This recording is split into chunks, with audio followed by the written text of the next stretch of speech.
So welcome everybody. This is a Sound Mind, Sound Body. This is a monthly Zoom workshop that I give. My name is Izzy Naud and I founded Izzy Naud Wellbeing. I'm a health and well-being coach, a Tai Chi and Qigong master in the electronic music industry and other creative industries. And today I have the big pleasure to welcome Theresa Baeumel, who founded Infusion. I'm going to read a bit of your bio. Theresa is a holistic change agent dedicated to supporting creators and makers in their transformative journey. After 18 years working in HR leadership positions in Germany, France, and the Netherlands, Theresa became a life coach, relaxation coach, and nutrition coach, and explored psychedelics as a way to support transformation process. Theresa believes in the innate power within each of us to create meaningful change.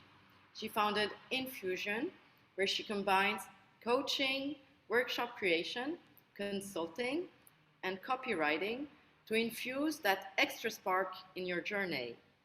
And Theresa's mission is to enable individuals to become self leaders, expressing their aligned selves and leading a life of purpose.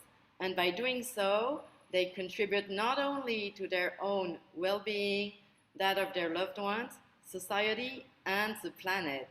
Welcome, Theresa. The floor is yours. Thank you. Thank you, Izzy, for the invitation. It's really beautiful to be here. Maybe a small disclaimer, I got caught by a cold, so you will experience me a lot of sniffling and sneezing, which is unfortunately maybe not the best experience for everybody on the screen, but I'm so happy to be here that I wanted to do it anyway. And yeah, you framed this session very nicely with talking about boundaries and self-leadership. So I kind of want to just throw it out there because I sense sometimes that people ask me, what is self-leadership? Like leadership, is that not something just like for CEOs or for people who own a company, or we commonly talk, or politicians, we talk about them as leaders. So I don't know if anyone wants to throw their how do you say their understanding of what self-leadership is in case anyone wants to share. It gives me a moment to do this. Yes, you can unmute yourself or put it in the chat as you wish. Hi, I'm Michelle. What I would think it is like literally how you lead yourself. Like a lot of things that I run into is that I overexert myself or underexert myself. It's like either too much or it's too little, which to me is poor leadership of myself. And it makes me tired, and it has like all these effects in the rest of my life. And I think if my self-leadership is poor, then it just has an effect on all the things, like all the facets of my life. And that's why I'm here. I'd like to learn even more good self-leadership, if that is a correct assessment of what it is. And also in my business, it has like effect on everything. Anyone else? Thank you, Michelle. Beautiful framing of the term. Oh, okay. It's actually pretty much like how you said it, and you shared a beautiful example. Like I tend to think of self-leadership really, how do I conduct myself within for my well-being, but also in relation to others, right? We tend to focus, and that's why it's also so beautiful to speak about boundaries. We tend to focus on a lot of things we cannot control. So we tend to focus on the things that we cannot lead necessarily. There's a lot of things that are actually in our control. And there is an opportunity to grab those things in that very moment, the ones we can control or the ones we can at least influence, to go towards our goals, and they are oftentimes, you know, feeling related, well-being related, but it can be also, it's very practical as a business goal, right? To say like, hey, what can I control here? What can I not? And you mentioned overexertion, and I hope that I try to share my screen now. Let me try share, and then I need to do this.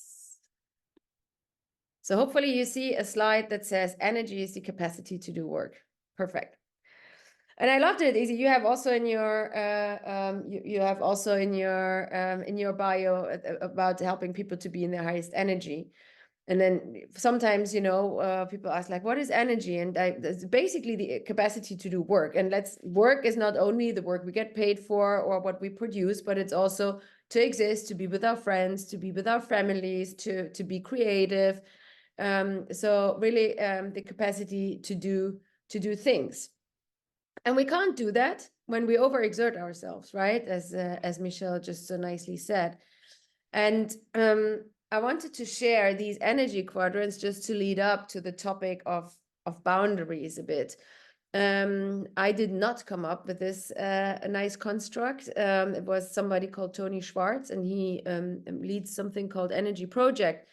But these energy quadrants, they show really, really well what happens if we are not in the right energy, so to say, right? If we're energetically depleted or in a negative energy.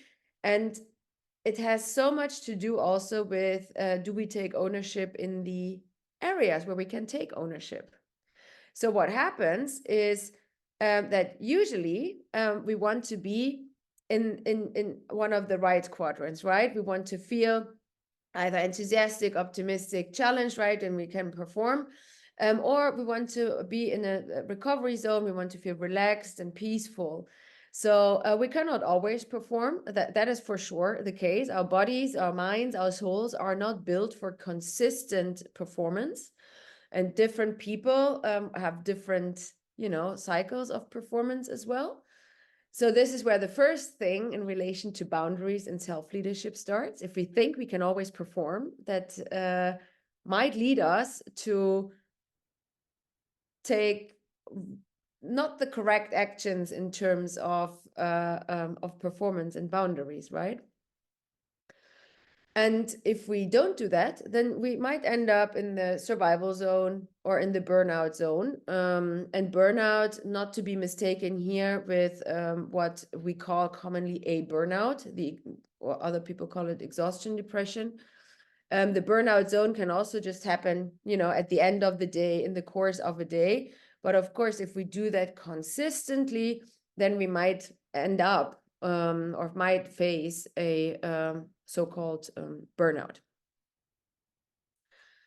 So self-leadership and boundaries are really related into how do I manage these quadrants for myself? You know, how can I lead myself to be in those let's say energetic states, and what decisions do I need to take during the day, during the course of the year, and sometimes even within a minute.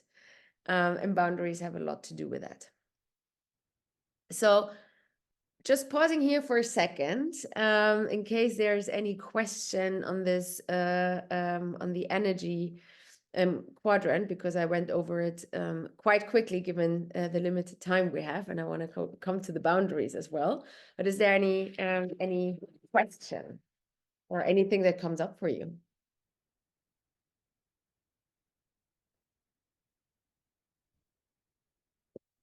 Yeah, it's quite very interesting to see like the two dimensions on high and low and negative and positive. And yes, I experienced burnout. And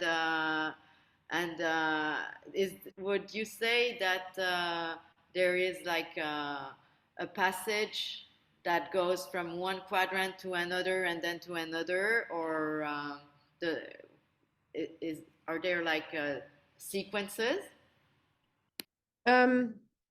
you can face all of these states in the course of a day, of course, even an hour at times.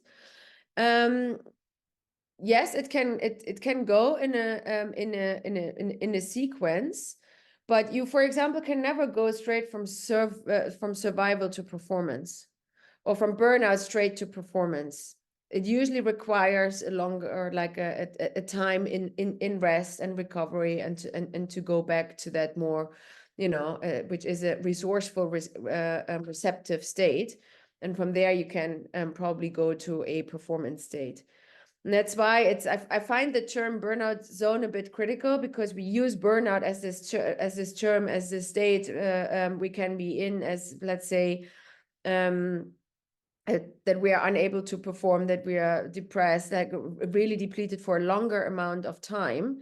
A burnout can also be just that the burnout zone energetically can also be just like after a meeting that was very draining, for example, right? That can also happen. So it's important to not see these zones as necessarily as a sequence always, because and as long-standing time frames. So if you take, for example, an athlete, I worked long in the sports industry, the zone where you need to perform is a very specific one. It's also a very short one, oftentimes, right? Sometimes it's just 10 seconds for a sprinter. This is what you work towards to. After that, they will very likely feel quite energetically depleted, at least physically. So performance is not a constant state that we should even aspire to. And that is something that I would love to give specifically also, it's important for women as well, right? We think we can always constantly perform. But our performance is completely different in our cycles. Our performance changes completely with age. For everybody, I recently had a few clients that are in menopause. They very clearly said, my understanding of performance has to be different now. So also, what is how we want to perform? Like, what is the definition for us, what performance is? Is it always the 110%, or is performing well maybe 80%? That's also fine. Right? And this is also where boundaries again come into play, because it's in our control to define what for us good performance is, where we lay the bar low and where we put it high. And then also prepare for those phases of performance. We tend to think about recovery as a reward for performance, but it's actually the other way around. Have I recovered? Have I rested? Have I prepared enough to be ready to take on that specific thing I want to perform for? This is how athletes think, right? In the business world, or in sometimes in the music industry, or in the creative industries, it oftentimes works the other way around, or we think it works the other way around. Yeah. Okay. I want to exit. Before we talk about the boundaries a bit deeper, I want to share like my understanding of what health is, or and how it's related to well-being, because we tend to think it is either mental, emotional, or physical, right? The physical one is the most obvious for us. But there are a few more things that are very much more connected to what a deep well-being is, and they influence each other oftentimes. So I see it really as a whole person, a whole life approach.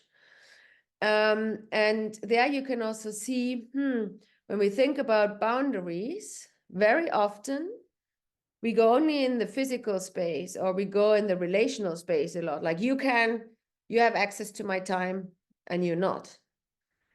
But of course, boundaries extend to much more. Also in our inner world. We decide when we go to bed. Nobody else usually. We can influence that, right? We decide how much time we spend on social media. Like simply spoken. So it's also when it comes to boundaries and the relation to deep health, we see that it's very intertwined, because sometimes we might need, let's say, stricter boundaries or more rigid boundaries, right? For example, for sleep. If sleep does us very well, maybe we are very rigid around sleep. But then on the other end, when we talk about boundaries, it can also be that we are so rigid that maybe we don't feel connected because we don't connect enough with other people. We don't, I always use this example, and I worked with a lot of people like that in the sports industry. Those very healthy marathon runners that still seem unhappy. They have very strict boundaries on a lot of things, on what they eat, when they sleep, when they rest, how focused they are. So, but they have very little connection, sometimes a very small social network. So boundaries is not only saying no. So also when we come to performance and recovery and rest, it's not only about saying no, it's also knowing when to say yes and when to loosen the boundaries, maybe, right?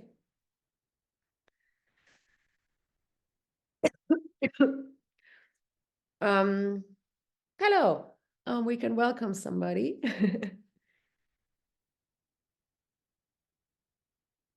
Yeah, okay. Don't see. I think Trina was the name. Welcome, Trina. So I'm going to stop share here. So I see your beautiful faces, and just checking in if like this setting up around, you know, why boundaries can matter for self-leadership, if that makes sense somehow.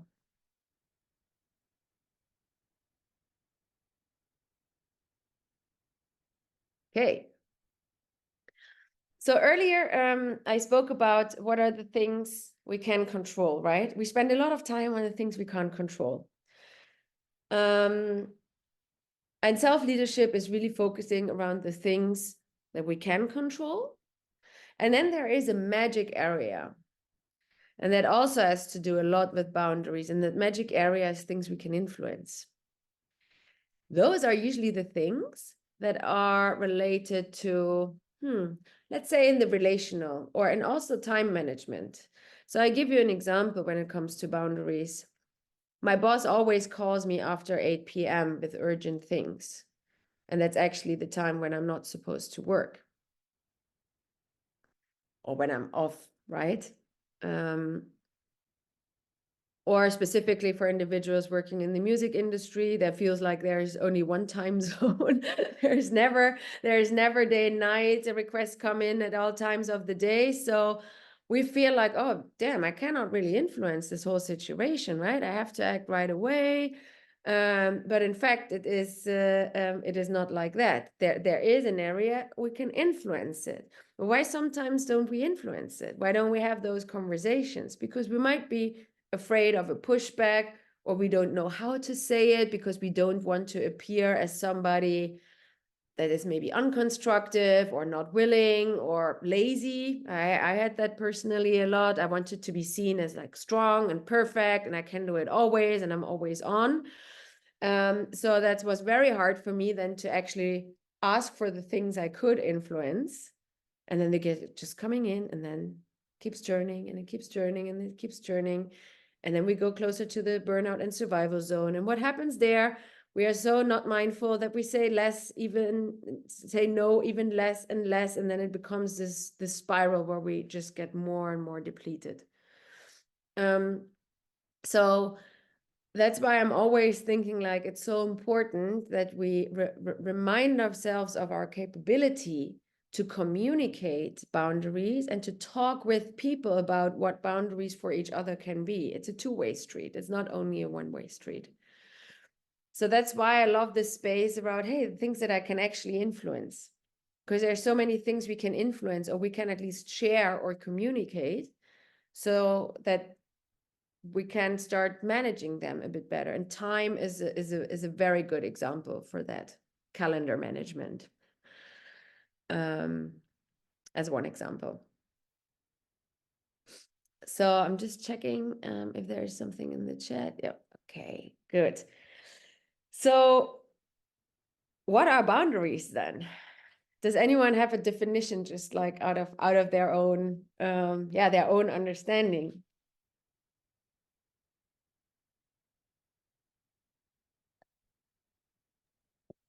Well, I do have something to share about boundaries. I have been doing speeches myself about boundaries, so that's a nice coincidence. But with a different approach. So I love hearing your story, Theresa. But something that I noticed, and I think you too in your work with clients, is that they think that once they set a boundary, that's it, that's the work. But you keep on setting your boundaries all the time, every day, depending on how you feel, but also giving yourself the freedom to change your mind or feeling, depending on your energy levels. Your boundaries are different, obviously, when you are close to burnout than when you feel very energetic. So that to me was one of the most important, things actually to first to explore, where am I crossing my own boundaries? Because most of people, but even us, right? Even though we work with people ourselves as coaches, and it's just like, where am I crossing my boundaries? Because they are oftentimes in our daily habits, right? It's just like, okay, I'll do this because a condition thinking of whatever, I need to finish this, otherwise I don't know what kind of thinking processes we all have as individuals. But so first of all, it's becoming aware of what your boundaries actually are.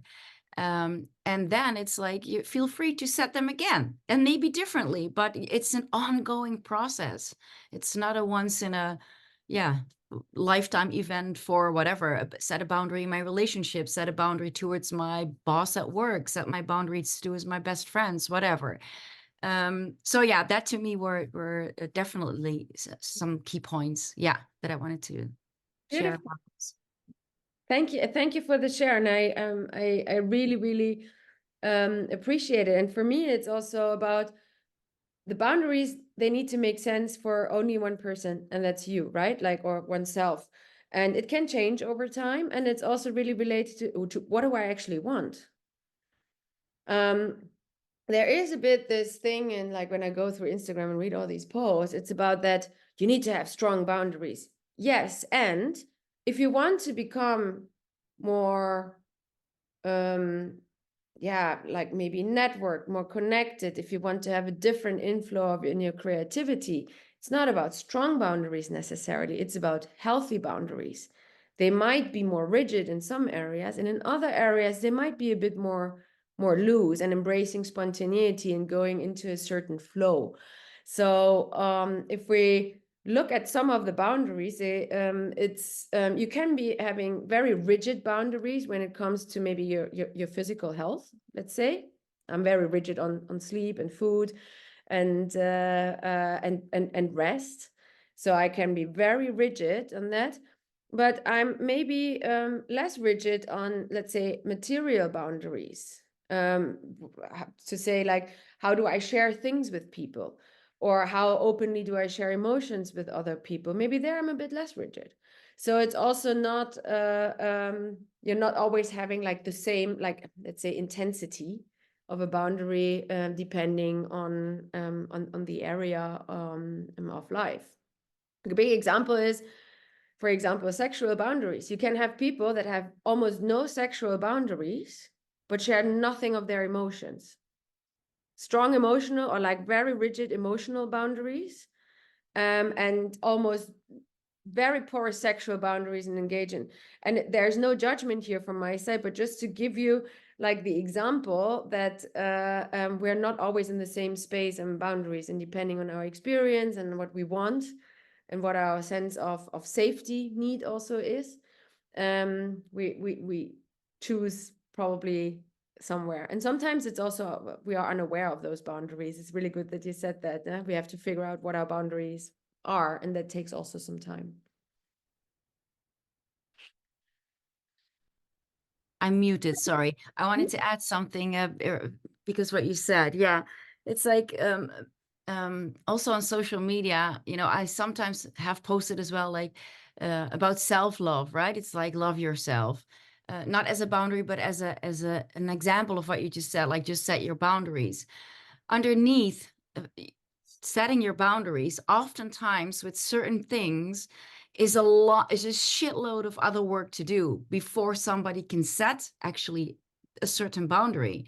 You know, I used to say yes to lots of people that wanted to have my time. Let's do a coffee here or whatever. They just wanted to, you know, whatever, hook in whatever on my network and now I'm like, I don't have the energy for that. I don't have as much as sustainable energy than lots of other people have. And I'm like, I became aware of where my time goes. And sometimes, you know, when people are people pleasing personalities because of their past maybe and low self-worth, then that's the work you need to do first, instead of just like, oh, now I'm gonna, well, it goes hand in hand, right? Maybe practicing, you know, setting your boundaries will help also, but it will help also regaining your self-worth a bit. But there's oftentimes they're so connected and there's so much work to do, even with sexual boundaries, right? Like you said, even though maybe some people are really free and that's okay, you know, but if it's because of whatever low self-esteem and they need a confirmation from guys or girls all the time, in that sense, then maybe they are very unaware of that. They're actually crossing their own boundaries, you know, not even the other people, but they're doing it to themselves at that point. Yeah. Absolutely. And one of the things that I'm just looking a bit in how much time we have, that I find hugely important in any work with boundaries. We tend to think boundaries is something that only goes external. Like, how do I relate to other people? What is me and not me? But the starting point of everything related to boundaries is within ourselves. It's, as Renske so beautifully said, it has to do with our belief systems. It has oftentimes to do with our upbringing, but it has also oftentimes to do with how much are we in the present moment? How much mindfulness maybe do we practice? I've came to learn that whenever I was all over the place, I was also not very good in setting boundaries, because I could not even listen to what is the right thing to do. And for everyone who faces this overwhelm, like just let's say like a very practical example, your inbox is full, a lot of meeting requests. I think, you know, people want a lot of the time, and you need to assess, who do I want to give my time? It's a beautiful example of Renske. How do I do this? This is by usually pausing first and creating space to check in. Wait, what is my boundary here? Do I have one? There are simple exercises one can do, mindfulness exercises. That's one thing. The second thing is, a lot of the boundaries in our internal space are also related to emotions. How much do we take on emotions from other people? I worked 20 years in human resources. Usually I had 10, 15 people per day, and none of them had no problem. So how do I, you know, people that work as coaches, that work in therapy, but also that work genuinely in enabling roles. And in music, it might be also a manager that needs to deal with the emotions of an artist sometimes. So how much do I take that on? That is an internal boundary I can set. There's internal ways I can work through, and to you know, and practices I can cultivate to deal with that better. Because if I do not do that from an internal start, from within, it's very hard to even go out there. And to also then communicate it in the right way to other people. And I take social media now as an example. And to take a very practical, going after your goals. You have a goal, you want to achieve a certain project, you need to finish something, very basic things, whatever that may be in your life. And then you hang on social media, right? All day you get trapped. And of course there is also, but we can train ourselves to not get trapped, right? We can train ourselves to focus. And it is a practice. So this conception around boundaries, that they are only external and only physical and only time related, that is very prevalent in the media. But a lot of what has to do with boundaries is really our internal work and how we relate to ourselves, our mechanisms, and how much we create this space for ourselves also to take those right decisions. Because when we are in stress, most certainly we do not think we can influence something or we can control something. We go with the flow, or we say, I don't have time to discuss with this person now to say no. Like I heard myself saying that a lot, that I just did something that I didn't want to do because I didn't want to spend time on the discussion. So that person would never learn to not ask me or to ask me differently. They would never even know that there was a boundary crossed. If I would have taken 5 minutes to assess for myself, or sometimes it can be even 1 minute or 30 seconds to see like, okay, to see that through, that would have been very differently. Yeah. So it was a lot of talking now. So opening up the, if there's any kind of reflections or questions. Yeah, yes, Michelle, you want to go? That's okay. I can go after you. Okay, perfect. Yes, so this is very interesting in terms of when you say about doing the internal work, what I see is that, like in my personal experience, I have seen my boundaries crossed because I didn't know where were my boundaries. And then it's like kind of like too late. And then it's like, oh, I feel like not comfortable, and and then in some situations, depending on who we're dealing with, it can be easy or very complicated to explain where we stand because I have been a people pleaser for many years also, and some person they were used to Izzy saying yes to everything, and then when I say no, they don't hear my no because they don't want to hear it. So that's very interesting. Yeah, and I like I often notice that like even when I'm like being judgmental, it's more that it starts with being judgmental to myself, and I only notice it when I get, you know, like openly judgmental to others, that I have to self-reflect. And I think it's the same with the boundaries, because I tend to get overwhelmed. And it was a nice eye-opener. It's like, okay, because I don't have my own boundaries, I cross my own boundaries all the time. I come from a pretty big background of addiction, and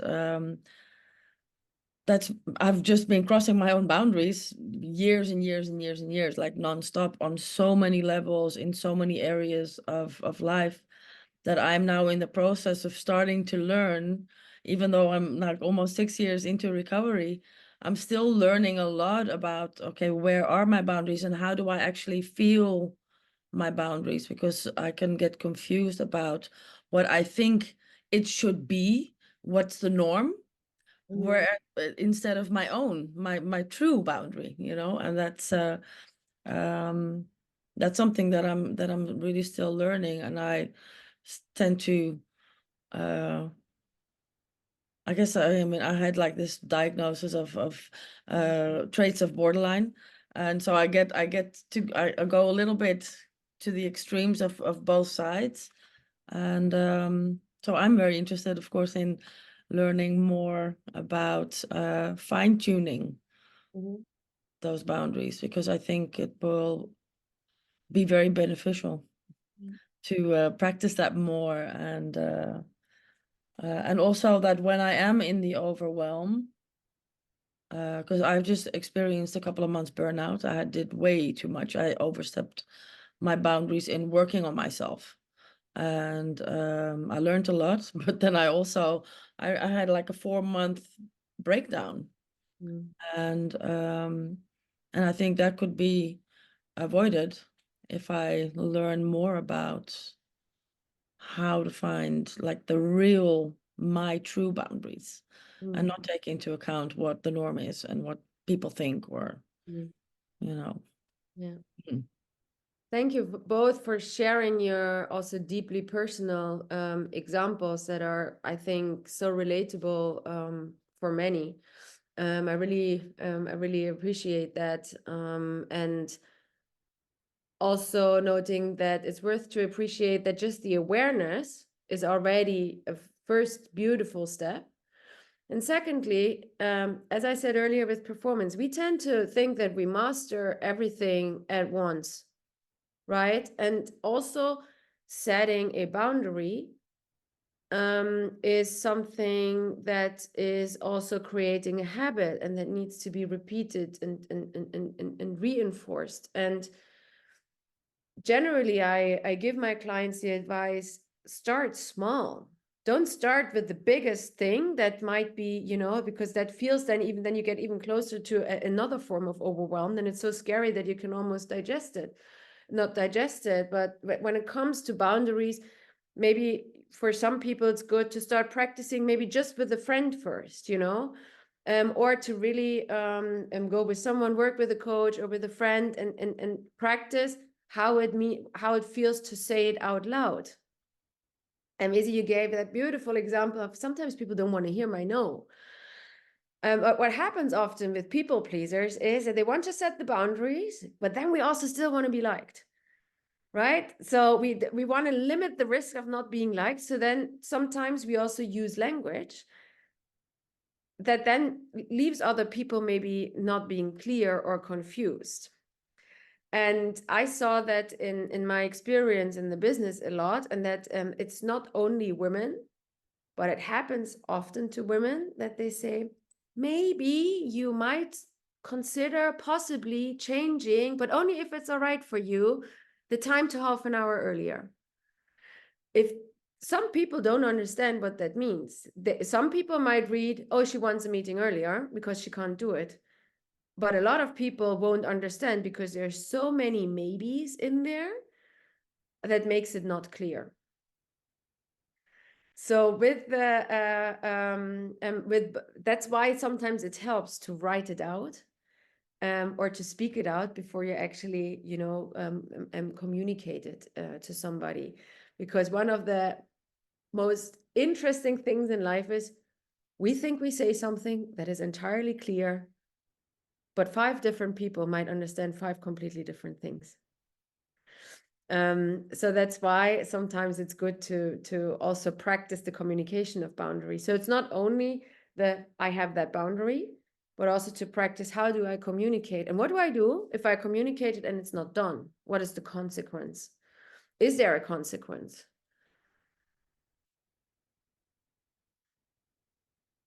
And Renske said very beautiful also that there's, we have different driver behaviors. And you mentioned, Izzy, the people pleasing. There's also a lot of the rescuing, right? Specifically, if you work in caring, it's very likely that some of us might have a tendency to help other people, to rescue, to value other people more than in that moment us.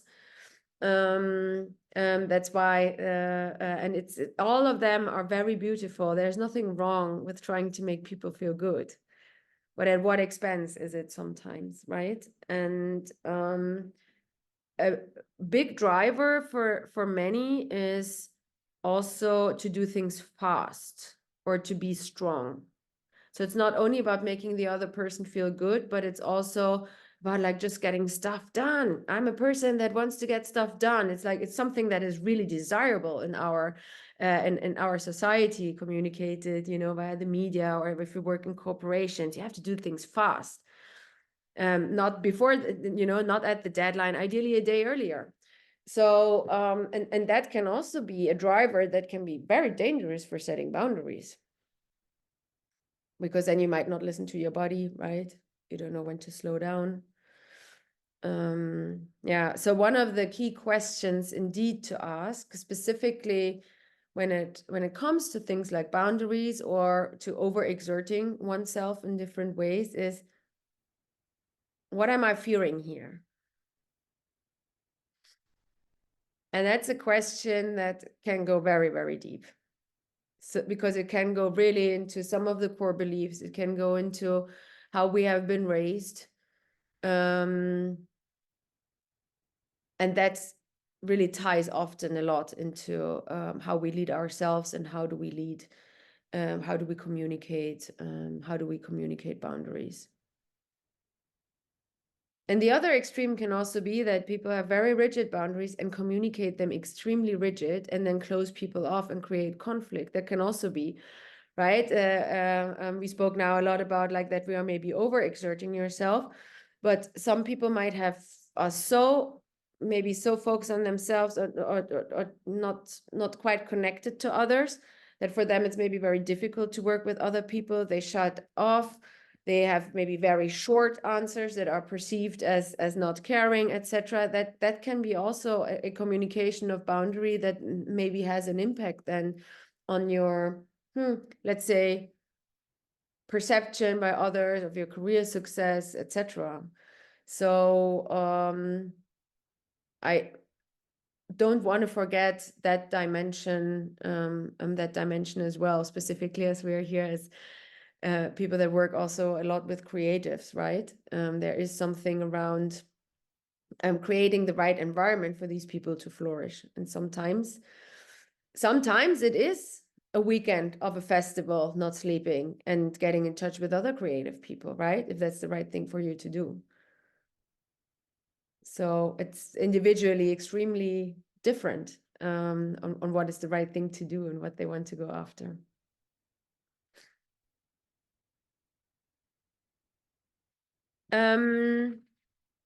There is a good technique, just to mention, because I asked the question, then what are you fearing? So if you are in the moment of wanting to set a boundary, or you feel like, okay, this is a good question to ask, but there are like very small things that you can do, just like mindfulness breathing exercises. My trick, even in a meeting, sometimes, because these things usually, they don't come announced, right? Usually the request for something comes quite unannounced and the expectation is to react in the moment. And that can be somebody offers you something, I don't know, a substance that you don't want to take, or somebody tries to drag you into a situation.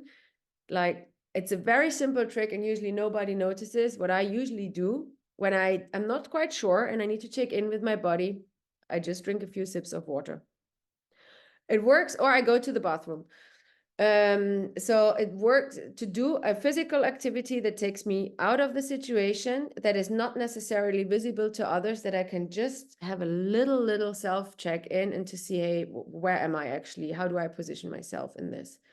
And that works in boardroom meetings with a lot of vice presidents, equally as in a club. If you learn to practice that and then to check in with oneself, it's almost too simple that one can't think about it, but it has helped me a lot. And I try to share the most simple techniques usually, because if they are simple, they might not be always easy, but if they're simple, then it's a higher chance that you can actually do them regularly as a practice.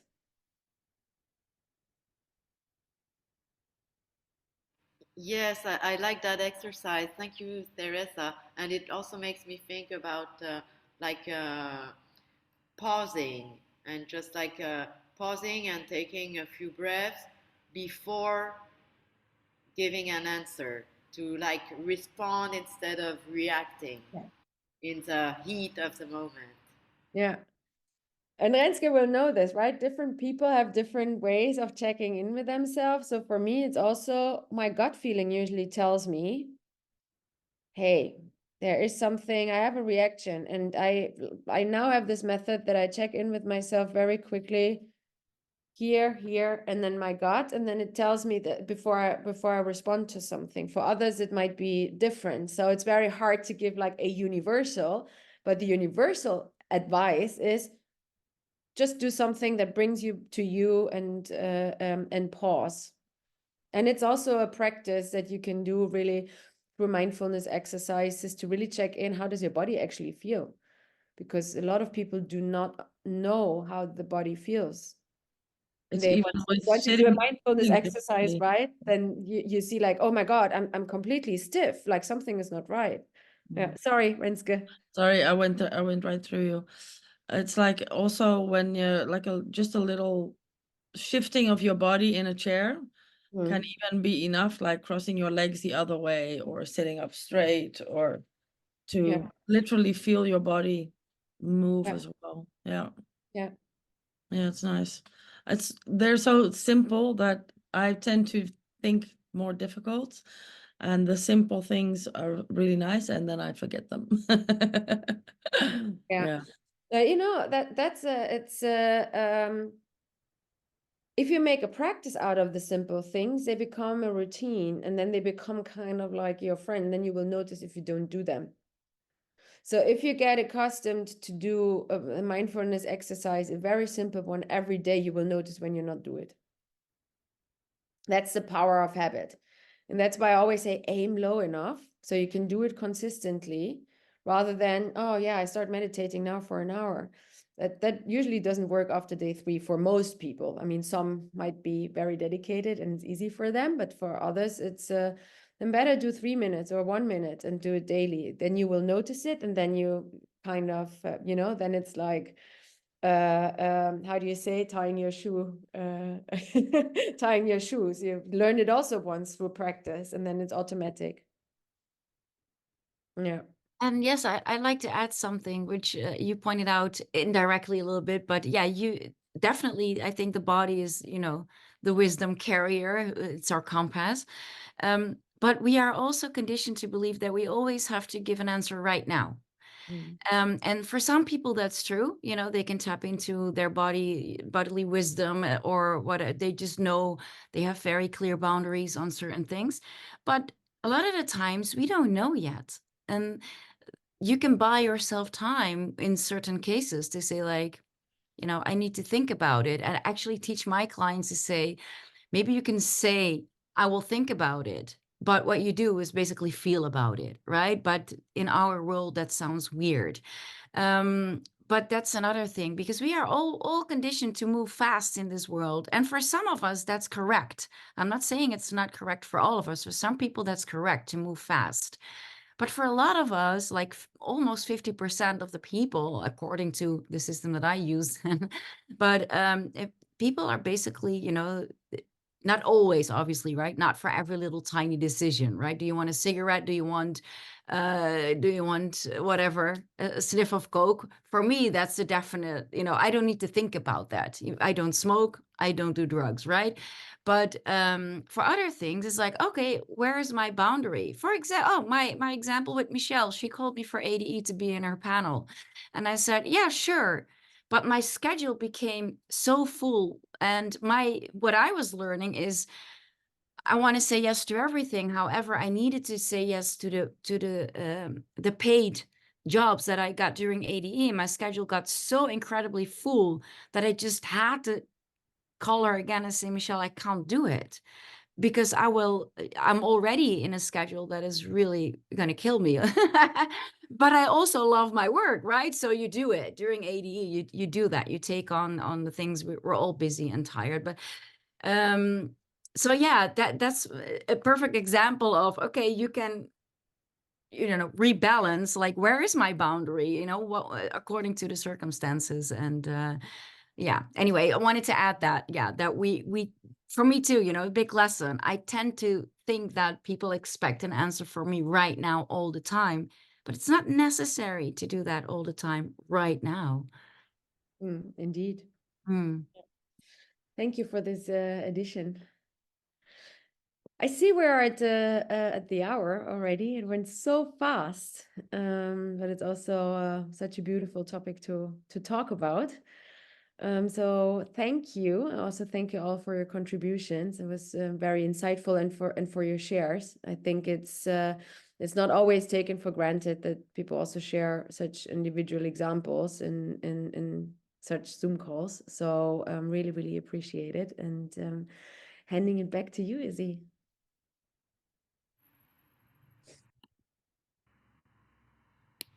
All right. Thank you, Theresa, and thank you, Renska and Michelle, for your participation. Um, Theresa, you have workshops coming up Do you want to share the link in the chat? And I will also share them in the YouTube, the channel video description. If you have link with you, or otherwise. Yeah, let's share it differently because I don't have I have the link at hand, but I have the workshop coming up, a specifically boundary focused workshop. That's a bit more also about how do we communicate boundaries, and with a little bit of a deeper self assessment next week. On the 19th, and I can share that. It's also on my socials. I have a microdosing workshop coming up tomorrow, but I think the people will not see it yet, and it's also full. So, yeah, whoever is interested can reach out to me. I do not only talk about boundaries. I work a lot with psychedelics as well, but my work is mainly centered around everything related to self-leadership, and a very conscious and aware approach. Great, thank you, Theresa. And I will share all your links to your socials in the replay and in the follow-up email.